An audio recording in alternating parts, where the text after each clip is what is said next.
Good evening. Such a lovely phrase.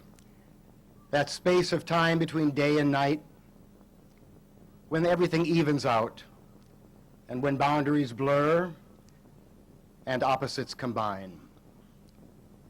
If we were all to gather together now on a starship and fly off into space and look back and see our home planet, we would see the edge of night gently dissolving the day. But just on the other side of the earth, we would see the edge of day dissolving the night. So which is it? It's both. And in these opposites that combine, we see a kind of wholeness. No beginnings, no endings, just one thing slowly and gently turning into another. A garden is a good place to be in the evening, to see a tree, smell a flower, touch the grass, to tell a story, to make a memory. The Jewish scriptures tell us that God first planted a garden. Perhaps he knew what a comfort it would be. It's not a bad idea occasionally to pause to touch the earth from which we come, to recognize, as did Henry David Thoreau, that heaven is beneath our feet as well as over our heads. And so here, at the very threshold to the world of action, we planted a Serenity garden, a place to witness the slower rhythms and cycles of nature, the turning of the seasons, change and transformation, resilience and renewal, the arising, manifesting, and dissolving of forms and patterns of nature, out of which we come, of which we are a part, and into which each of us disappear. Plants invite us to unfold. This is a good thing, for as a wonderful and wise teacher of mine told me a long time ago, "Oh, Dean, you can hold many more grains of sand in open hands than in clenched fists." Plants invite us to be more human, to come down to earth. After all, the very words human and humility, even humor, come from the Latin root word humus, meaning the earth. Because we're portable and plants are more or less stationary, and because we name them and they don't name us, we tend to lose our sense of kinship with them. But children know better. Some time ago, I was visiting some friends who have a 4-year-old son. He had a big red rubber ball that he liked to throw around, and one of his throws went astray, and it hit the ceiling, bounced off, and hit a large potted plant. And he went running after the ball to retrieve it, and on the way he stopped, and he kissed the leaves of the plant. Some of my fellow psychologists might say this is an example of projection or of mistaken identification. I think it's a story of recognition.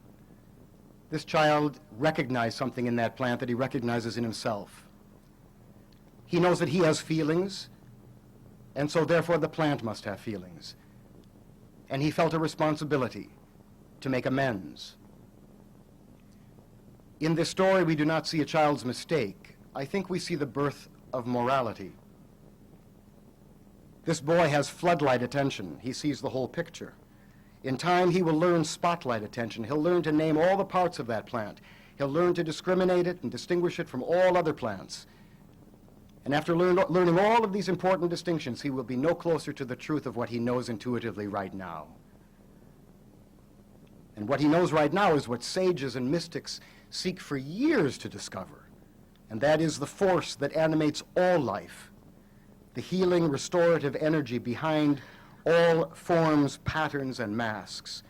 His intuitive knowledge may get buried underneath all of his academic lessons, but it will resonate when he is in a garden. And when he sits in a garden, he'll notice important things, things that will console him later, when he feels the rough edges of this hard, sweet life. He'll notice that wherever there is sunlight, there necessarily are shadows. But he will know that it is equally true that wherever there are shadows, there is bound to be light. In Jewish tradition, the dimple above our upper lips is the impression left by the finger of an angel. Just before we're born, we know everything. And then an angel comes along and says, shh. And we come into this world innocent and ignorant, but not entirely. There are times in our lives when we catch a glimpse of what we once knew, of the underlying energy and eternal presence behind the multitude of forms that we find in this world: tulips and trees, rocks and rivers, 4-year-old boys and large potted plants. And such glimpses often appear just around the corner in a garden. You might be asking, why so many Jewish stories? Well, I'm Jewish.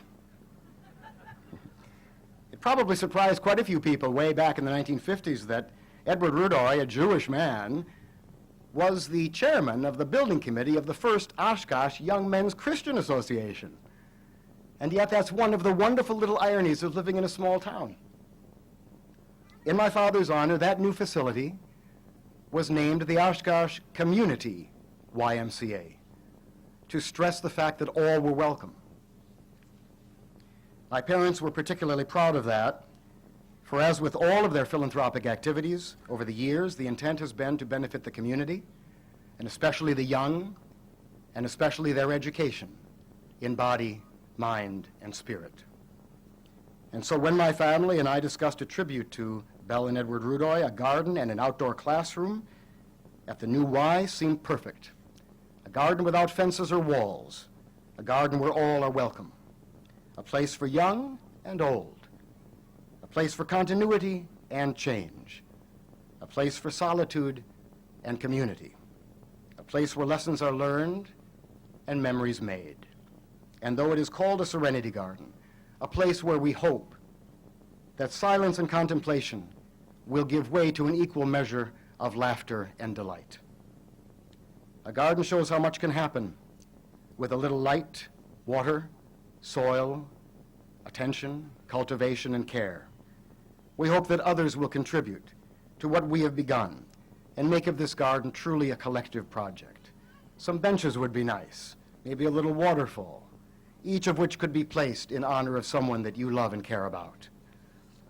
And so, we happily dedicate this garden in honor of and affection for Belle and Edward Rudoy, to the people of Oshkosh, our beloved hometown. Thank you.